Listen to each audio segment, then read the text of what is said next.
حضرت علی علیہ السلام سے ایک یہودی نے سوال کیا، تم لوگوں نے اپنے نبی کو دفن بھی نہ کیا کہ ان کے بارے میں اختلاف شروع کر دیا۔ آپ علیہ السلام نے اس کے جواب میں ارشاد فرمایا، ہم نے تو صرف آپ کے بعد اختلاف کیا، آپ کی ذات کے بارے میں اختلاف نہیں کیا، لیکن خود تم وہ لوگ ہو کہ ابھی دریا سے نکل کر تمہارے پاؤں بھی خشک نہ ہوئے تھے کہ تم اپنے نبی سے کہنے لگے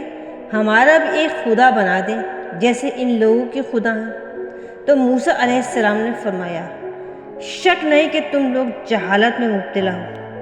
حضرت علی علیہ السلام ایک اور مقام پر ارشاد فرماتے ہیں، مومن کے کام کی 3 گھڑیاں ہیں، چنانچہ ایک گھڑی میں وہ اپنے پروردگار سے راز و نیاز کی باتیں کرتا ہے،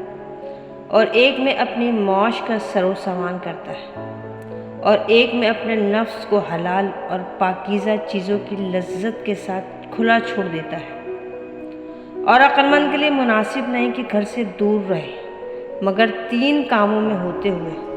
معاش کا سر و سامان کرتے یا آخرت کے معاملے سے متعلق قدم اٹھانے میں، یا جو کچھ حرام نہ ہو اس کی لذت میں۔